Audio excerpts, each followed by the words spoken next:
প্রিয়াঙ্কা চোপড়া বর্তমান সময়ে বলিউডের অন্যতম জনপ্রিয় অভিনেত্রী, গায়িকা এবং সাবেক বিশ্বসুন্দরী। ভারতের সর্বোচ্চ আয়ের অভিনেত্রীদের মধ্যে অন্যতম, প্রিয়াঙ্কা অভিনয়ের পাশাপাশি জনপ্রিয় তার ইউনিক স্টাইল সেন্সের জন্য। জাতীয় পুরস্কার ছাড়াও 5 বার ফিল্মফেয়ার অ্যাওয়ার্ড জয়ী এই অভিনেত্রী 2016 সালে ভারত সরকারের চতুর্থ সর্বোচ্চ রাষ্ট্রীয় পদক পদ্মভূষণে ভূষিত হন। সেই সাথে একই বছরই টাইমের জরিপে পৃথিবীর সেরা 100 প্রভাবশালী মানুষের তালিকায় স্থান করে নেন। 18 জুলাই 1982 সালে বিহারের জামশেদপুরে জন্মগ্রহণ করেন প্রিয়াঙ্কা। তার বাবা অশোক চোপড়া ও মধু চোপড়া দুজনই ভারতীয় আর্মির ফিজিশিয়ান ছিলেন। সিদ্ধার্থ নামে 7 বছরের ছোট এক ভাইও আছে প্রিয়াঙ্কার।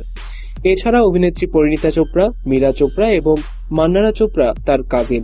বাবা মায়ের চাকরি সূত্রে ছোটবেলাতেই বিভিন্ন শহরের বিভিন্ন স্কুলে পড়াশোনা করেছেন এই অভিনেত্রী। 13 বছর বয়সে পড়াশোনার জন্য চোপড়াকে ইউনাইটেড স্টেটসে পাঠিয়ে দেওয়া হয়।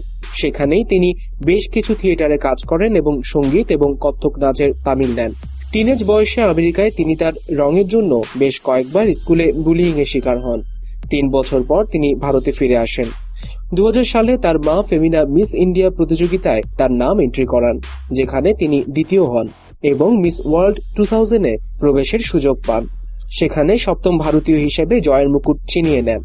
2002 সালে তামিল চলচ্চিত্র থামিজানে বিজয়ের বিপরীতে চলচ্চিত্রে অভিষেক হয় প্রিয়াঙ্কার, যদিও এতে তার চরিত্রের খুব একটা কিছু করার ছিল না। 2003-এ সানি দেওল এবং প্রীতি জিন্তার সাথে the hero love story of A spy চলচ্চিত্রের মাধ্যমে বলিউডে অভিষেক হয় তার। সে বছরের অন্যতম ব্যবসা সফল ছবি ছিল এটি। একই বছর অক্ষয় কুমারের সাথে আন্দাজ ছবিতে অভিনয়ের জন্য সেরা নবাগত অভিনেত্রীর ফিল্মফেয়ার অ্যাওয়ার্ড জিতে নেন প্রিয়াঙ্কা।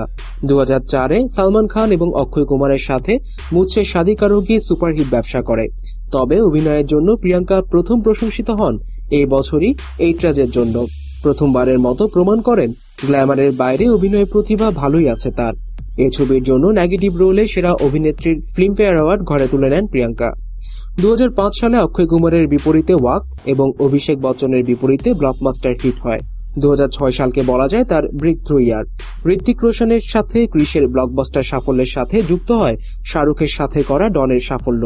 এই দুই ছবির জোড়া সাফল্য আর সেই সাথে ডনের অ্যাকশন চরিত্রে প্রশংসা তাকে বলিউডের সে সময়ের অন্যতম জনপ্রিয় অভিনেত্রী হিসেবে প্রতিষ্ঠা করে। তবে এর পরপরই ক্যারিয়ারের এক হতাশাজনক পর্যায়ে প্রবেশ ঘটে প্রিয়াঙ্কার, যার শুরু 2007-এ ফ্লপ সালামে ইশক ও বিগ ব্রাদার দিয়ে। 2008-এ সে সময়ের সর্বোচ্চ বাজেটের film science fiction love story 2015 সালমানের বিপরীতে গড টু সি গ্রেট হো ববি দেওলের সাথে চামকু কোনো ছবি সাড়া ফেলতে পারেনি বক্স অফিসে। এরপরে আরেক বিগ বাজেট ছবি সুপার হিরো অ্যাকশন ফিল্ম ড্রোনা নাম লেখায় ডিজাস্টারের খাতায়। একটানা 6 ছবির ব্যর্থতায় অনেকেই ধরে নিয়েছিলেন বলিউডের ক্যারিয়ার এখানেই সমাপ্ত তার। এমন ব্যর্থতার পর যে ছবিটি তার ক্যারিয়ারের নতুন মোড় দেয় সেটি মধুর ভান্ডারকারের ফ্যাশন। মেঘনা মাথুর নামে এক সুপার মডেলের জীবনের উত্থান পতনের গল্প নিয়ে করা ছবিতে তার পারফরমেন্স আলোড়ন তোলে বলিউডে। শুধু তার নিজের ক্যারিয়ারেই নয়, বলিউডের ইতিহাসের অন্যতম সেরা অভিনয় ধরা হয় এটিকে। তার চাইতেও বড় ব্যাপার শুধু সমালোচকদেরই নয়, দর্শকদের কাছ থেকেও চমৎকার সাড়া পায় ছবিটি। ফ্যাশনকে ধরা হয় বলিউডের প্রথম নায়িকা কেন্দ্রিক হিট ছবি। মজার ব্যাপার হলো ছবিটির জন্য পরিচালক যখন প্রিয়াঙ্কাকে প্রস্তাব দেন, প্রিয়াঙ্কা ফিরিয়ে দেন ছবিটি, কারণ তার ধারণা ছিল এই চরিত্রের জন্য প্রয়োজনীয় দক্ষতা তার মধ্যে নেই। পরিচালক মধুর ভান্ডারকারের 6 মাস চেষ্টার পর অবশেষে ফ্যাশন করতে রাজি হন তিনি। এই ছবির জন্য জাতীয় চলচ্চিত্র পুরস্কার এবং ফিল্মফেয়ার অ্যাওয়ার্ড সহ প্রায় অর্ধ-ডজন পুরস্কার বগলদাবা করেন তিনি। ফ্যাশনের পরপরই দোস্তানা ছবিতে আবারও গ্ল্যামারাস লুক নিয়ে হাজির হন প্রিয়াঙ্কা। এই ছবিটিও ভালোই সাড়া ফেলে বক্স অফিসে। এরপর আর পেছনে ফিরে তাকাতে হয়নি তাকে। 2009-এ শাহিদ কাপুরের বিপরীতে কামিনে, অন্যদিকে ওয়ার্স ইউ রাশিতে বিশ্ব রেকর্ড করা 12টি চরিত্রে অভিনয় করেন। দুটি ছবিতে তার পারফরমেন্স প্রশংসা করে সমালোচক ও দর্শক মহলে। 2010-এ পেয়ার ইম্পসিবল এবং প্রথমবারের মতো রণবীর কাপুরের বিপরীতে আনজানা আনজানিতে কাজ করেন। 2011 সালে আরেক নারী নির্ভর চলচ্চিত্র 7 খুন মাফ দিয়ে আবারও সমালোচকদের রায়ে সেরা অভিনেত্রীর ফিল্মফেয়ার অ্যাওয়ার্ড ঝুলিতে ভরেন। একই বছর শাহরুখের ডন সিরিজের দ্বিতীয় ছবিতে আবারও আবির্ভূত হন রোমা চরিত্রে। 2012 সাল শুরু করেন ঋত্বিকের সাথে সুপারহিট অগ্নিপথ দিয়ে। তবে এই বছরটি স্মরণীয় হয়ে থাকে তার বার্ফি ছবিটির জন্য। এই ছবিতে একজন অটিস্টিকের ভূমিকায় তার অভিনয় দর্শক সমালোচকদের মন ছুঁয়ে যায়। ঝিলমিল নামের ওই চরিত্রটিকে সে বছরের সবচাইতে জনপ্রিয় চরিত্র হিসেবে ধরা হয়। 2013-তে কাজ করেন জাঞ্জির ও blockbuster hit ক্রিশে।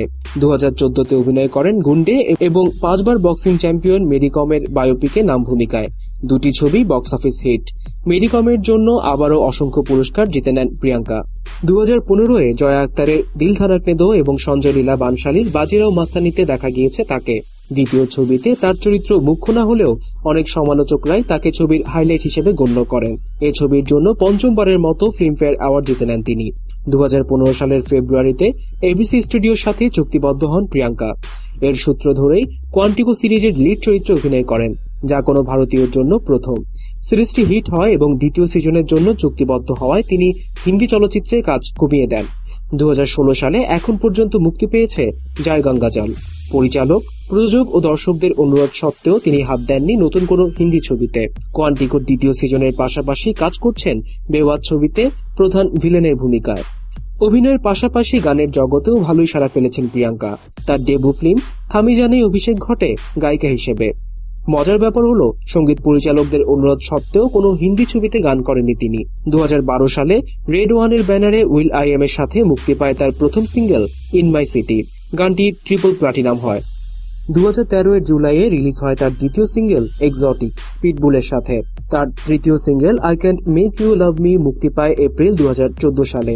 The Priyanka Chopra foundation for health and education নামে একটি সংস্থার মাধ্যমে শিশু শিক্ষার জন্য নিয়মিত কাজ করে যাচ্ছেন এই অভিনেত্রী। 2010 সালে ইউনিসেফের গুডউইল অ্যাম্বাসেডর হিসেবে নির্বাচিত হন।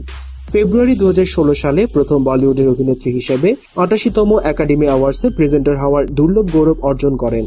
সারা দুনিয়ার অসংখ্য ম্যাগাজিনের কভার গার্ল এই অভিনেত্রী প্রায়ই দুনিয়ার সেরা আবেদনময়ীদের তালিকায় জায়গা করে নেন।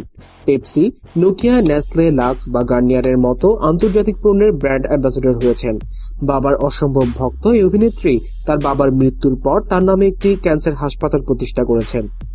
এলটিভির সাথে থাকার জন্য সবাইকে ধন্যবাদ। এক্সক্লুসিভ সব খবরের জন্য আমাদের সাবস্ক্রাইব করুন।